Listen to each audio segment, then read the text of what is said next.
All right, I think we're going to get this panel started here. This is the Heather Breckel Q&A. I'm Demos Fox here to MC it, and this here is Heather Breckel.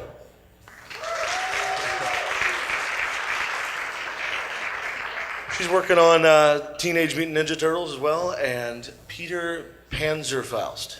Yep, that's how you pronounce it. And she's also working on the ponies. So we're going to be asking some questions here, and I'll be running the mic around, and you guys can ask some questions. So you ready, or you want to talk a little bit about what you've been doing lately? Well, I don't know if anyone really knows, but I'm the colorist. I've worked on issues 1 through 20. I worked on the Rarity, Luna, and Applejack micros. I also recently worked on the Twilight and Shining Armor, as well as Luna and Pinkie Pie Friends Forever issues. So I've done pretty much most of the pony comics. I keep pretty busy. So I'm about to work on the next issue of Friends Forever, which is with Katie and Andy, and it's Rarity and Applejack. Yes! Probably the best issue ever, Applejack and Rarity. It's gonna be a mess. It's like I loved that episode so much. It's like I liked Tabitha's really terrible Southern accents. It's like I'm from Kentucky, so I know what authentic Southern accents sound like. So it's just like, Tabitha, you're insulting. Let's get this Q&A started. So, does anybody have any questions? Here, I'll run the mic down. I just track people down, so I guess the camera can actually get what they're saying. There we go. What's your question? All right, Heather. So I've got some pets at home, and I know you're a bit of a cat person. So recently I've noticed that they're scattering their toys all over the house. How many cat toys is too many? Well, there's actually no such thing as too many, because there's like this hilarious picture on the internet where someone like moved their couch and there's like a cat sitting there staring, and there's like 500 cat toys just sitting there. So it's like pretty much every time I go to the pet store, I buy like a pack of cat toys, because they always lose them in like 5 minutes. Well played. All right, you sir? Do you want a muffin? I love muffins. I come from Louisville, Kentucky originally, and there's a place called My Favorite Muffin, and it has nothing but muffins. That's their entire business. Oh man, I do love me some muffins. Thank you. He's even got the derpy backpack. He's prepared. All right, do we have any other questions? Oh, yes. How did you get into art? Well, I've pretty much always been into art. I started drawing pretty much when I could hold a pencil, and I started drawing comics when I started to read the Sonic the Hedgehog series from Archie. I think issue 0 came out when I was about 5 years old. So I kind of always drew comics, including like really terrible Sonic fan comics that I still have somewhere. And for a while, it was either I was going to do comics or I was going to do animation, but I would always plan to do art. And I wasn't really sure how to make it work, so I went to an art high school called Manual in Kentucky, and that was kind of like a magnet school, so you could focus on art and stuff, so it prepares you for college. And then I went to CCAD, which is downtown here, and I still had no idea really what I wanted. I didn't know how to go about getting into comics, so I just kind of blindly walked around until I figured out what I was going to do art-wise. But like art was always what I was going to do. I just didn't know I was going to do coloring until like I was about to graduate from college. All right, here we go. We have one more. Thank you. So out of the comics that you've colored for, which one has been your favorite? Well, there's a few. I mean, I really enjoyed working on the current arc because I really like how I've gotten to play with texture a lot more. I didn't really get to do that too much just because I didn't have some very good brushes for it. So I got to do some cool things with the little cave scenes as they're walking down into the library. But I think my all-time favorites were probably the Rarity Micro, or issue 3 of the main series, because I really liked Chrysalis descending upon the citizens of the Wubby-Dubby land and making people assume that we're killing people even though we didn't really show anything. So if people want to read into that, they can. And what kind of tools do you use when you're doing coloring? I've always been really into using Wacom tablets. I started out with a Graphier, but for all my work I use an Intuos 4 with Photoshop CS3. For all drawing, I use Manga Studio, which is like the best drawing program ever, but I never really do drawing for Pony. I have one that I think you need to say. Yeah. What was your favorite panel out of the Rarity comic? Oh, it's the best. It's pretty much there's like a giant set of cow udders like sitting in the foreground, and Rarity is just kind of sitting there like.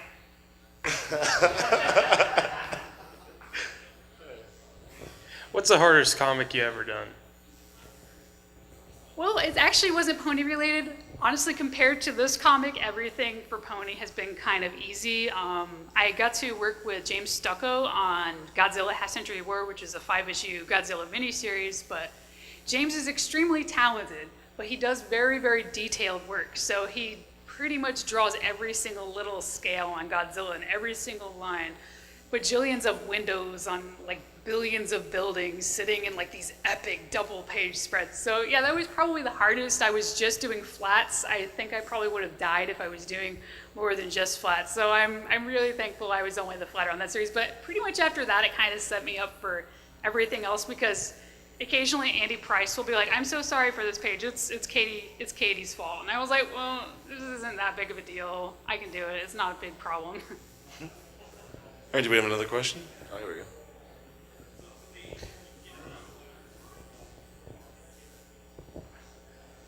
How fun was it doing the big pages, the 2 pages, coloring those ones, like the garden and the float?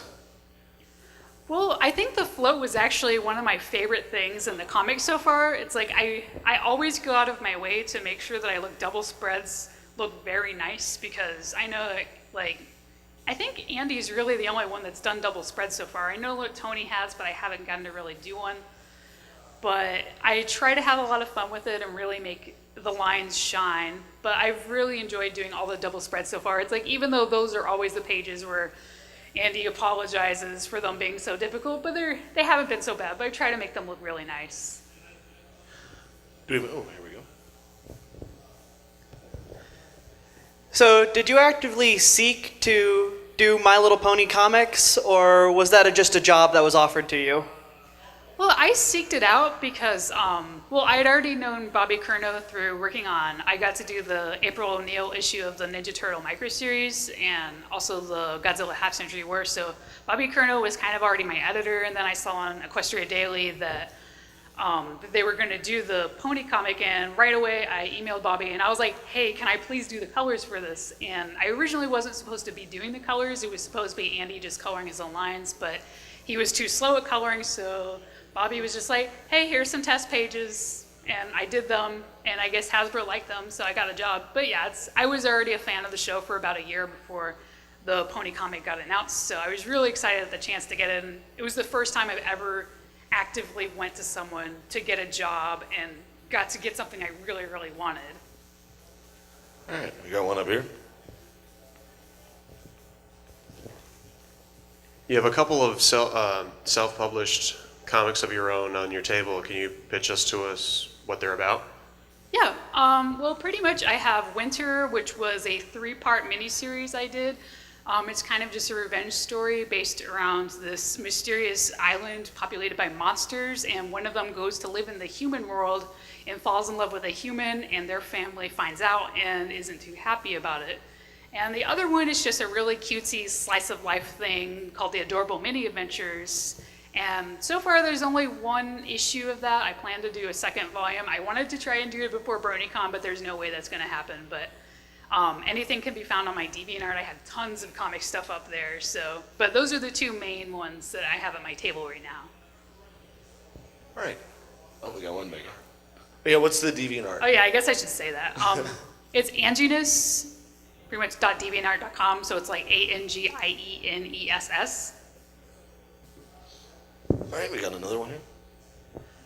Just in like a general sense of the process with the pony comic, what kind of state is the comic in when it comes to you for colors, and then who do you hand it off to? Well, the cool thing about working on comics in this day and age is it's all digital. Usually Amy or Brenda or Andy or Tony, they'll give me their scanned line art. It's fully inked, and then that's pretty much the state that I get it in. It's like it's complete line art, and then I color it, and then I upload it to IDW's FTP, which is just a file transfer program. And then they send it off to Hasbro, and they approve it, and that's pretty much it. It's pretty straightforward.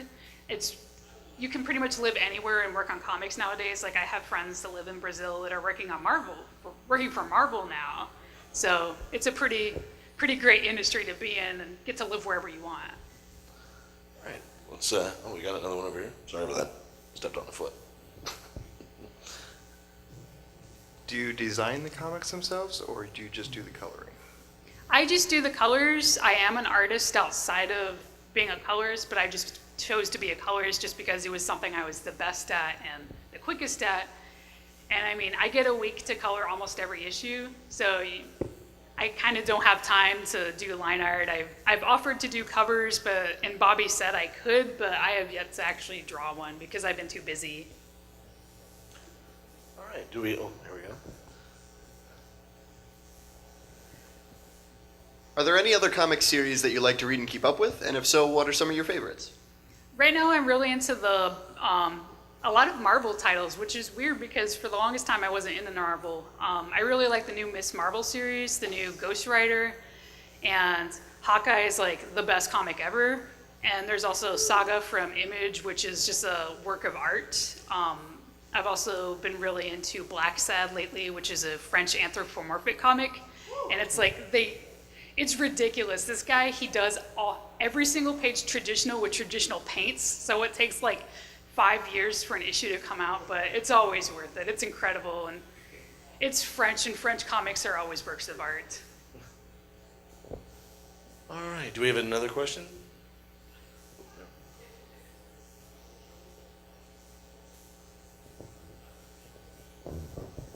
So in the past, I've heard people say that compared to the show, the comics or manga are always a little darker. Would you agree with this? Definitely. I mean, I feel like we have a lot more freedom in the comics to do stuff that the show potentially wouldn't be able to get away with. I mean, in season 4, they were pretty good about doing different lighting, but they only had so much freedom to do special, cool, dramatic, scary lighting and scenes with flash, but they're getting better about it. But I feel like Hasbro is aware that an older audience reads the comics for the most part, so they're a little more lenient with us covering themes that the show couldn't get away with. And we don't try to get too dark. I think Katie Cook said she won't let a comic get darker than the Dark Crystal. But I mean, in the past, I've seen a few people get mad, like on Tumblr or Twitter, and be like, the comic is only trying to pander to bronies with all the scary stuff. But I think it's important to remember that kids can handle darkness.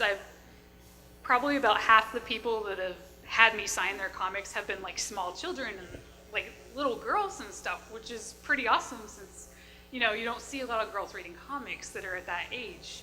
So we try not to get too dark, and the kids don't seem to mind it. I've never had a parent come to me and like complain that this is too scary for my kid, because you don't want to talk down to kids and assume that they can't handle, like a little death or something.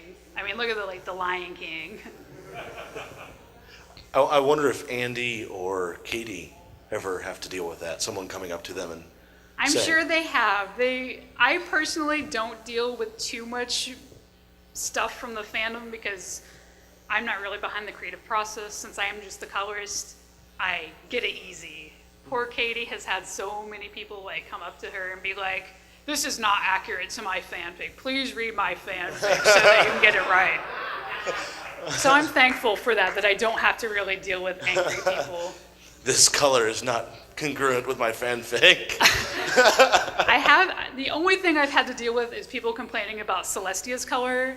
The thing is, Hasbro gives me the actual official Pantones, which is like the color swatches, so I have the exact correct color for every main character, including Princess Celestia. She's actually very, very, very light pink. So a lot of people, it does print a little darker, so it might look a little dark, but she's not white. But a lot of people, you know, like get mad at me for not making her white. Yeah, so if you could give us those 3 numbers, we would really appreciate it. We got another question. Since you're, what's your number one superhero that you like all so much, and why is he your number one superhero? Well, probably Hawkeye, just because, I mean, that's my favorite right now. It's like, in the way that he's done in the new series, he's kind of like this average guy that has to deal with stupid stuff, and he has all these friends that have superpowers, and they're always kind of like, you know, acting like, you know, why can't you do that? So I like that he's totally just not, he's just a guy that shoots arrows and has to deal with stupid stuff. So I like that he's just an average guy. All right, we got another question over here. You said you were a fan of the show before you started working on the comics. So I'm curious, do you consider the comics canon? I do until the show proves otherwise. As far as I've heard, it's like I've never talked to Hasbro. I've only gone from what like the other comic writers have said. But as far as I know, we're canon as long as the show does nothing to contradict it. It's like we're just kind of playing with what they give us. And I mean, ultimately, Hasbro and the show staff can totally just, you know, like disregard anything we do. I mean, we would like if everyone played nice and we all fit nicely into one canon, but I mean, I know it's not really possible because we're under different production schedules. All right. Seeing as you color everything and see everything that goes through the comics, how much time do you think you've spent just laughing at some of the hidden things throughout the comics?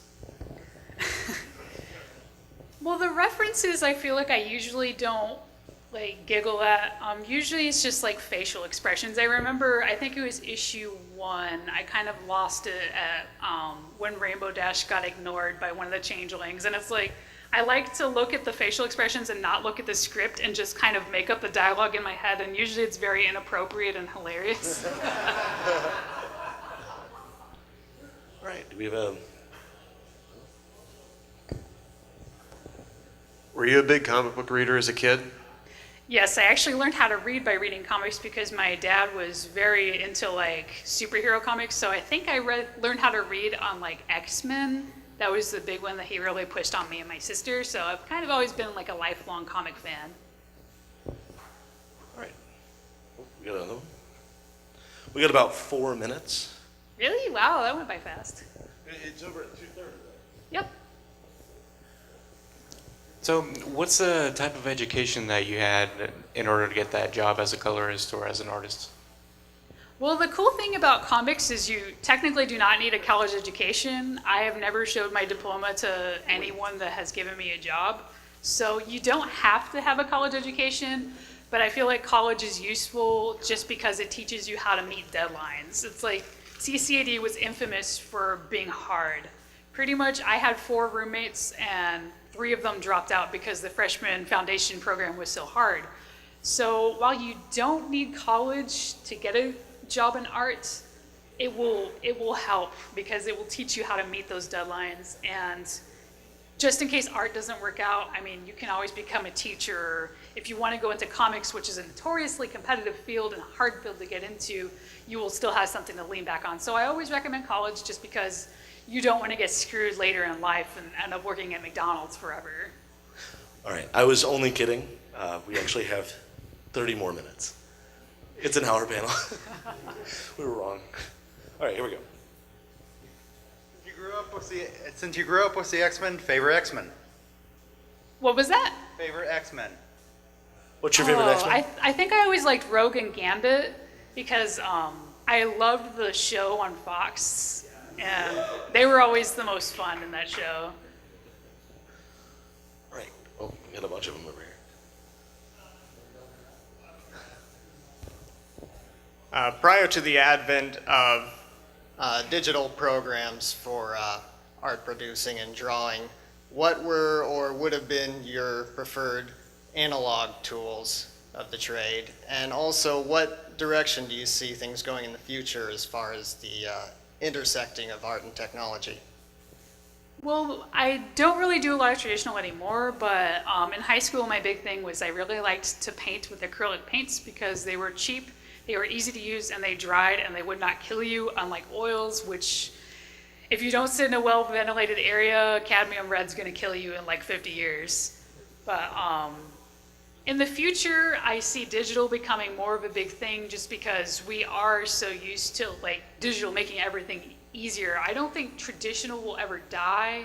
I mean, there will always be people like the Black Sack guy that are still doing gorgeous, full painted comics. But for the most part, I mean, digital has totally replaced analog in like most fields, unless you want to be like a fine artist.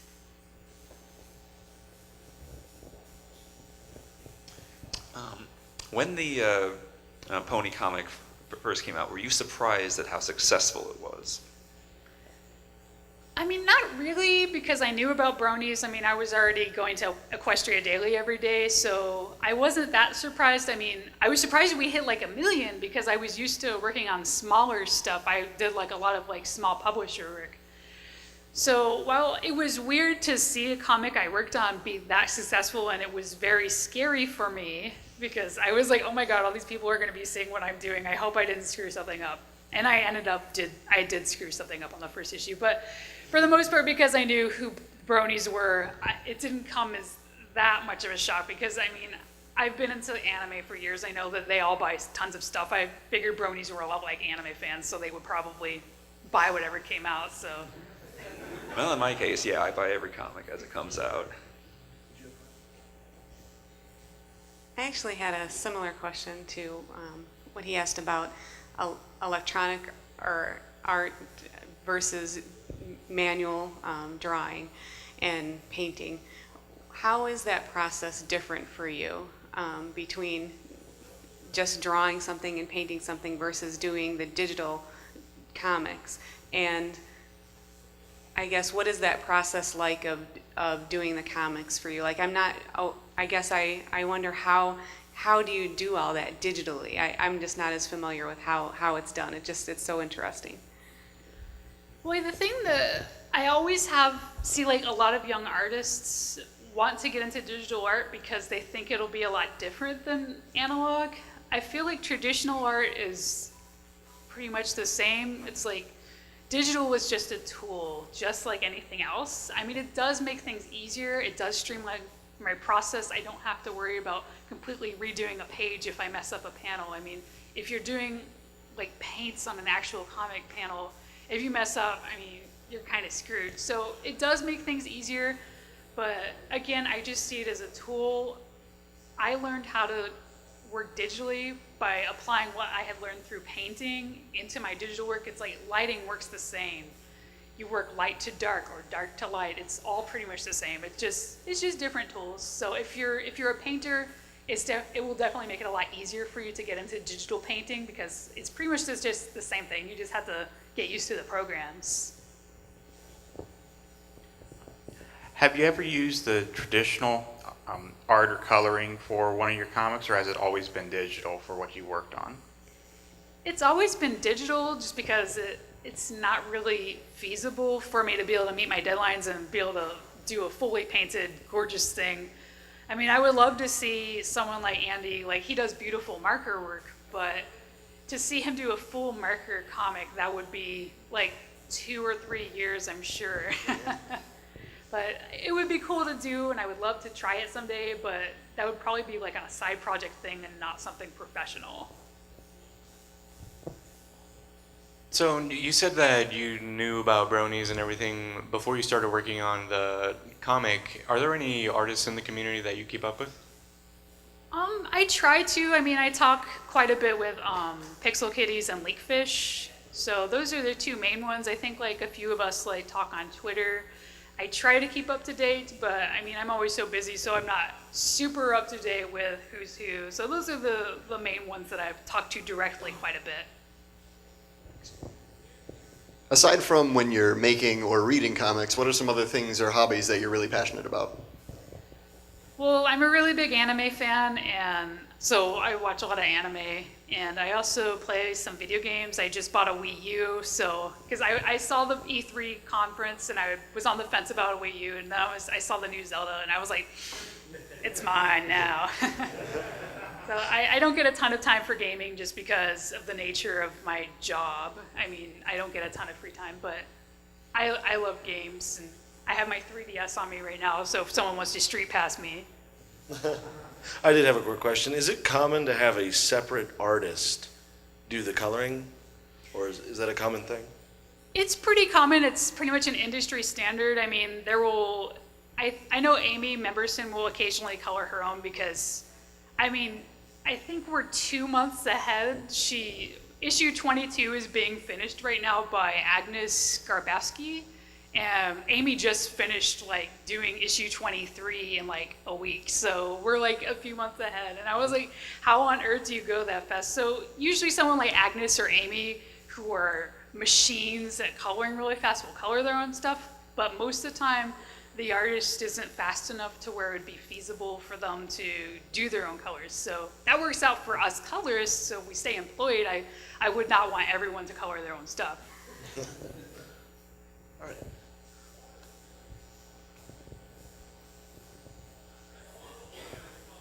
What are your thoughts on digital delivery versus physical copies? It's hard to put my thoughts into words. I appreciate digital. I mean, I've started buying digital for some ongoing series, like a lot of the Miss Marvel and stuff I bought digitally, and I'm going to eventually buy the trade as they come out physically, because I understand that space is an issue, and I live in a one-bedroom apartment, so I don't have a lot of room to stick hundreds of comics in. But as an artist, I do appreciate the physical edition because it does make my colors look nice, because IDW uses a very nice printer, so the colors will always look superior on the print than compared to my screen, because I've been very lazy about calibrating my monitor, and usually it's pretty close to what I see in the print, but it's always a bit more vibrant, so I always appreciate the physical edition more.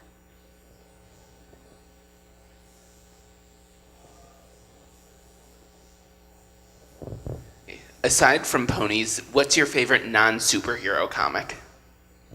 I do read a lot of manga. The big thing that I've been reading is Attack on Titan, which is amazing. And I also really like anything by Naoki Urasawa. He's working on a comic called Billy Bat. He's also worked on Pluto, 20th Century Boys, and Monster, which are some of my all-time favorite comics. I've been meaning to reread Jeff Smith's Bone, because that's like a masterpiece that I highly recommend to any comic fan, new or old. It's an incredible series. And I already mentioned it earlier, but I really enjoy Saga, which is definitely not superhero. A lot of Image books are kind of their own thing. All right. Any other questions? A few. Actually, let me get you.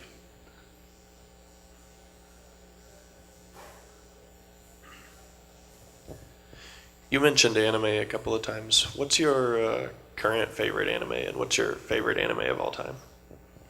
Well, my latest favorites have been Madoka, Attack on Titan, and Kill la Kill. My all-time favorite anime ever would be Revolutionary Girl Utena, which is done by the director, one of the directors of Sailor Moon. So it's kind of a trip. It's very experimental, and there's tons of symbolism. So it's kind of like Sailor Moon cranked up to 11. So and there's also like classics, like I really enjoyed like Neon Genesis Evangelion, and I really enjoyed Bakano, which is incredible. So those are some of my recent favorites. Anybody else over here?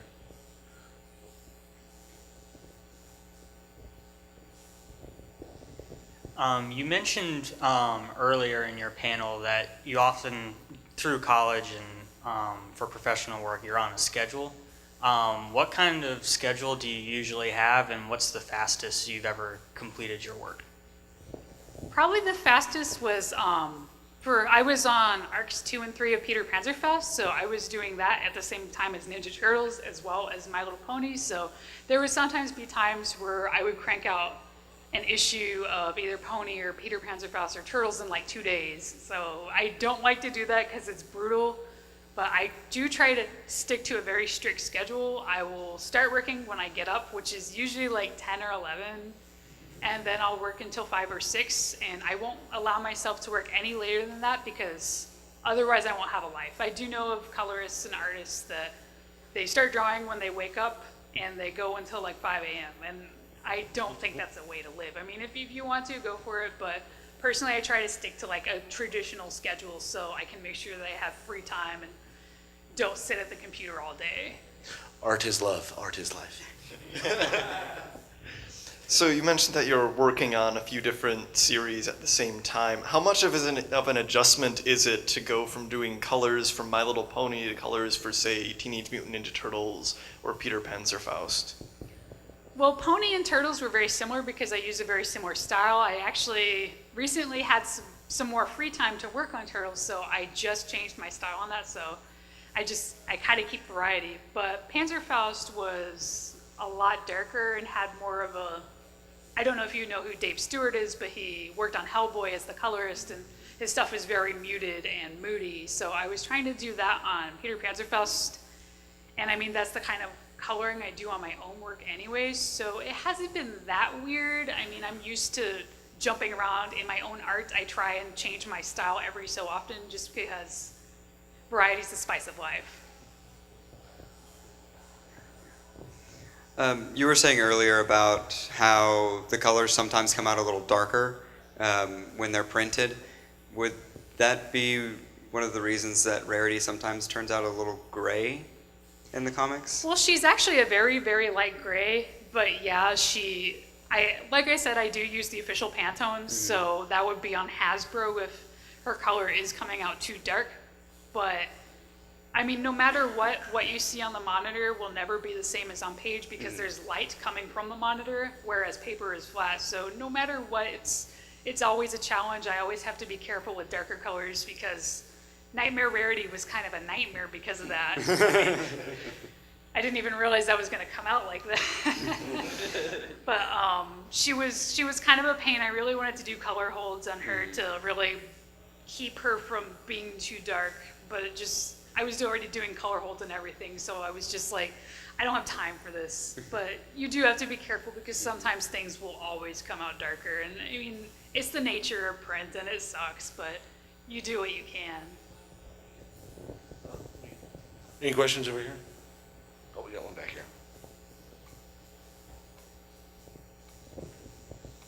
Hey, you take no job. Yes. Do you get much of a chance to do proofing on your colors before it actually goes to the print? Not really. Usually, like I said, I got like 5 days to 7 days to color an entire issue. So we do get a chance to look over the issue before it goes to Hasbro, but I mean, it's always in like those little low-res PDFs. So sometimes mistakes do happen. I know occasionally Andy's gotten like a ton of shit pretty much for forgetting to draw wings on characters, and I know that I've messed up some colors here and there. So I try really hard to catch them before it goes to print, but half the time I won't realize until I see the book in print, and then I'm like, All right, well, who else? Anybody else? No. Hard to reach you. So you mentioned that you get like the official Pantones from Hasbro for the characters. Does that include characters who are original to the comics, like Nightmare Rarity, or do you get a little bit more leeway with them to come up with a color scheme? well, it really depends. Comic exclusive characters, usually the artist comes up with a design sheet and then they'll provide the colors they want me to use. Like Amy did the colors for Nightmare Rarity, and then she sent me a thing, and I decided to do some color holds on her eyes and the diamonds and stuff. And usually Andy will send me a little palette. Sometimes I change it a little just because I don't really like the yellows that he uses, but he hasn't complained yet. But for the most part, I try to stick with what the artist gives me because I respect their decisions and I want it to look how they want without having to go through the trouble of modifying things later.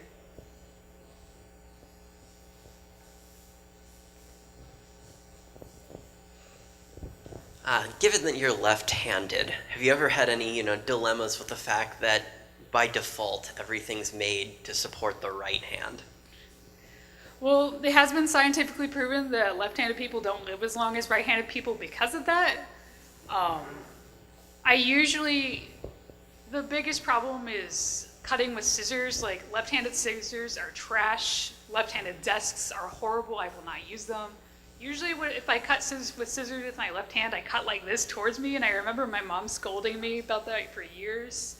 But I try to just use my right hand for things that are, like that you have to cut. Like, I've been working on all these little Gundam plastic models, and I hate it because because you use these little wire clippers to get the little plastic pieces off of their little plastic home, and you have to use your right hand or it just messes everything up, and I hate it. I wish there was more left-handed people in the world, but I guess it feels special.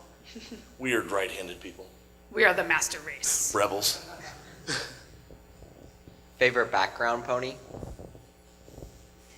I think it would have to be Lyra or Vinyl Scratch. Good answer. They're all great. I mean, I don't dislike any of them.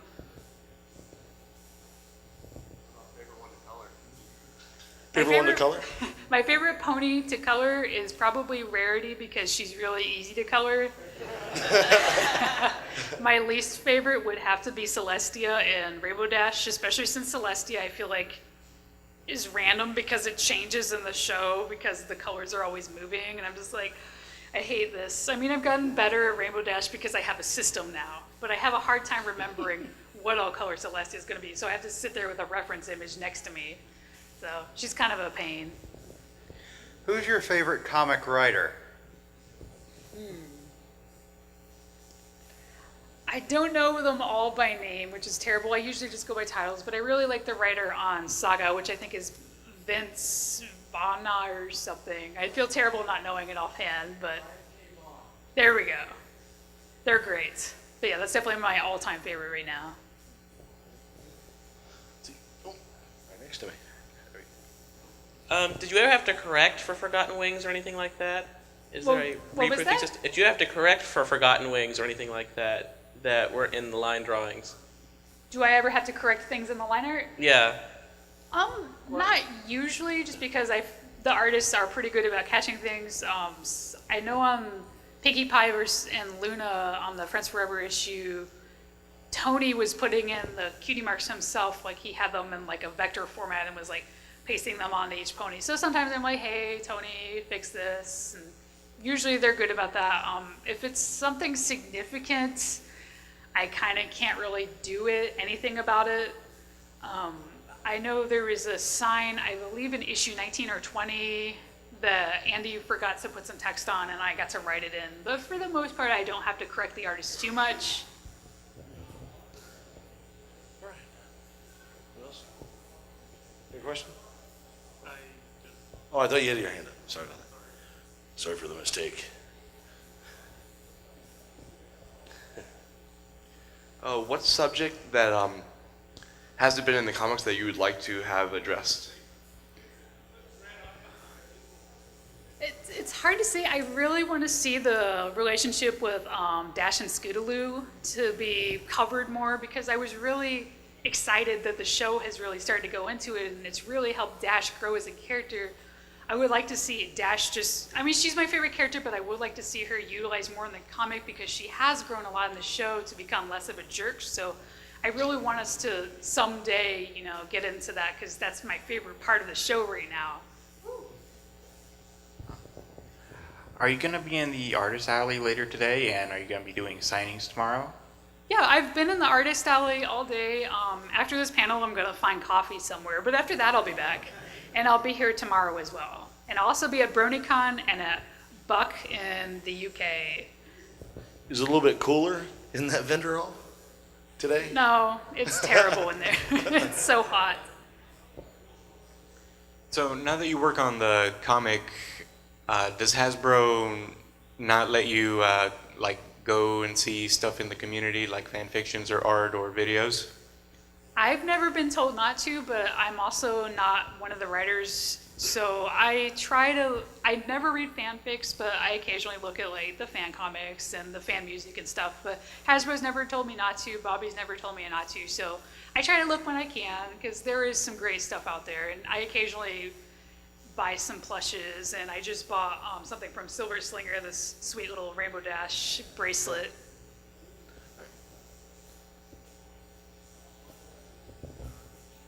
What's the best part about your job? Well, to be honest, I like that I can kind of do what I want. I worked customer service so long. I worked at Suncoast Video until they went bankrupt, and then I worked at Starbucks in the mall for almost 10 years. And I'm glad to not have to deal with customers anymore. So I like kind of being my own boss. I mean, no matter what, like Bobby Curnow is my boss, but he's a cool guy. So he's always, really cool to me. And he doesn't feel like my boss because he respects me as an artist, and he doesn't like bully me around or anything. And anytime if a company is kind of harsh, like he's like, hey, don't worry about it, just make this change and it'll be okay. So On fan stuff, are there any examples of fan comics or fan music that you really like that stand out? well, I think my favorite fan musician is probably, I think they're called Great and Powerful. They do a lot of things where they take stuff from the show and like make it into like a whole song using like voices and sound effects. So yes, yeah, they're pretty great. And there's also like a lot of like I think like Tombstone is one of the main guys that's really awesome. I'm really bad about knowing the names just because I find some songs on Equestria Daily and I burn them to a driving CD and I never know who made it ever again. But I do listen to the music sometimes when I work too. So if you're a musician, I've probably heard your stuff here and there. What do you find more important, or what you enjoy more? Colored lighting or white to gray lighting when you're coloring the cells? So you mean like using black and white as a way to add light to the image? Shading. Oh, okay. I'm sorry, could you reword that? I'm kind of having a hard time. Well, it depends on the artist. Pikachu is shaded with, instead of grays, he's shaded with like an orange. Yes. Like, do you find that more important than doing it just with gray shading? Because some artists just do gray shading.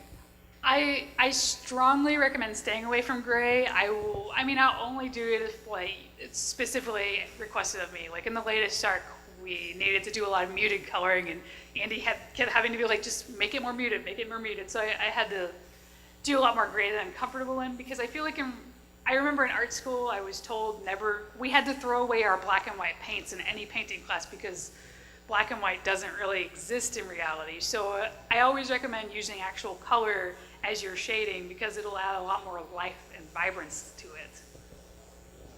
Black and whites never exist. The whole black table isn't there. They always go in like, this is a cool dark gray or a warm dark gray. Who or what has had the greatest influence on your art style? Well, for drawing, growing up, I was really into Akira Toriyama, who did Dragon Ball. There's also Yoshiki Sadamoto, who was the character designer on Neon Genesis Evangelion. Recently, I've been really, again, into Attack on Titan. I've been into how they do things, and I really like how a lot of the texture is used in the Witch Labyrinths in Madoka. So those have been pretty big influences on me right now. For coloring, I like to look at Jordi Belair and Dave Stewart a lot. They're kind of my heroes because not only do they do like 1 million books a month, they also are able to make every book look different. They're incredible colorists and they need more love. They're amazing.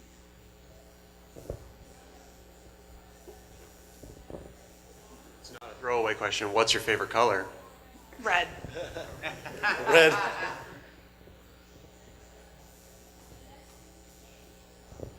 If there were any television or cartoon series that you would want to be made into a comic for you to color, what would it be? I feel like all the cartoons I watch now are being made into comics through Boom. I've been loving Steven Universe, and Boom is doing a comic for it. And they didn't come to me. I mean, I've gotten some job offers from Boom here and there, but I really love Adventure Time. I love Steven Universe. I love the new Ninja Turtle show, which I did get to work on that one. I'm really excited because they just announced Legend of Korra is their premiere, like their season premiere is coming next weekend, and I really want Dark Horse to do a comic for her, and I really want to work on it because that would be great, because I love Avatar. All right. Any questions back here? Oh, here we go. Favorite Attack on Titan moment? My favorite character is Mikasa.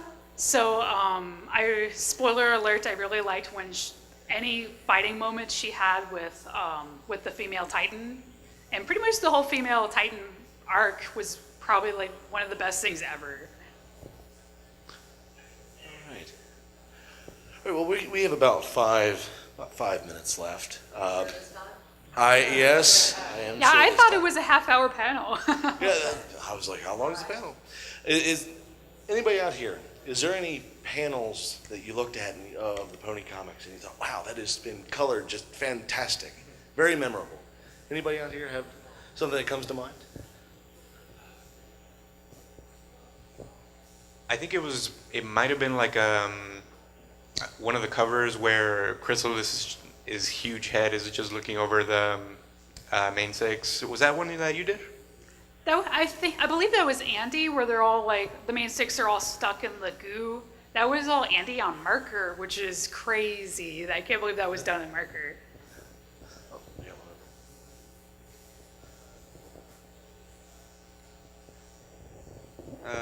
If I remember right, it comes from the Luna mini series, where they're doing the chess with the ponies between Luna and I believe it was Fancy Pants.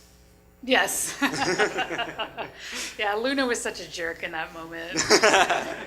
It's like, you can just move peasants around on the chessboard. That's what they're for. One of my favorite from that comic was now, did you color it where Luna was infuriated and it was red and you colored all that? Yeah, That was- Andy actually specifically requested it look like kind of like cheap horror comic kind of stuff from like back in the day. So I was like, okay, I can do that.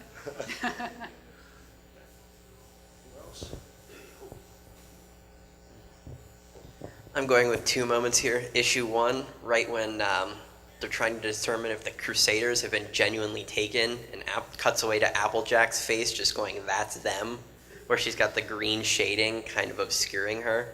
And then the other part is probably the whole panel, the whole series of panels where Luna's begging for cake in her micro.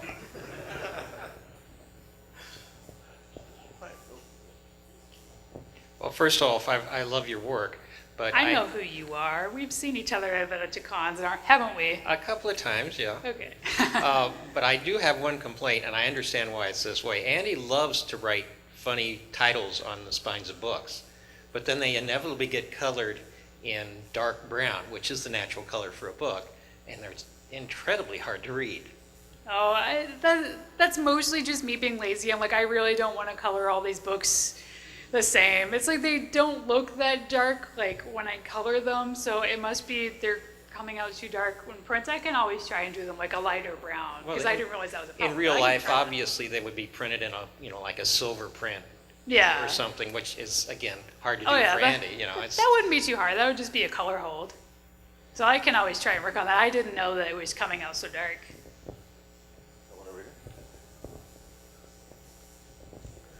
Oh, I'm trying to get into writing, and a lot of people say like try different genres, and I'm curious, do you ever try different art styles to try and find either a new style that you like, or just to hone in on your old skills?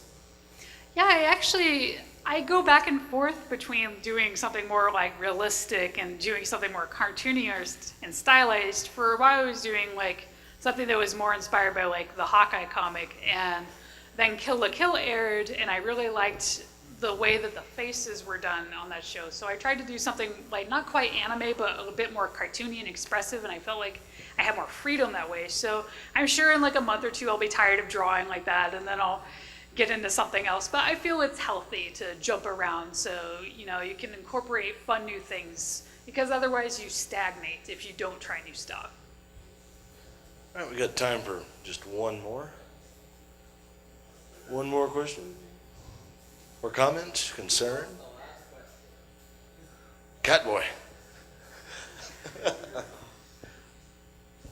It's actually funny that you bring up cats. So, it's another cat question. You know, I figure we open this way. It's a good way to close it out.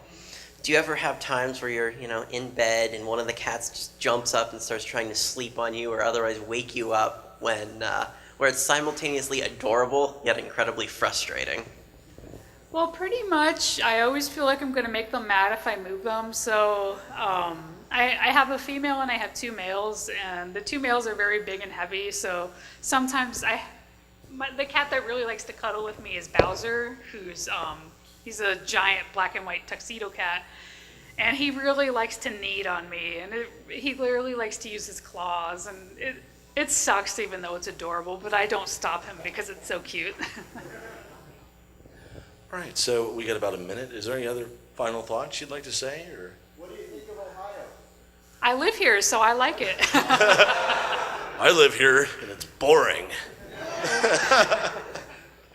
All right, yeah, so you can find Heather down at the vendor hall. Just as soon as you go in, make an immediate right, and she's back there with all of her comics. I saw Winter and was Panzerfaust?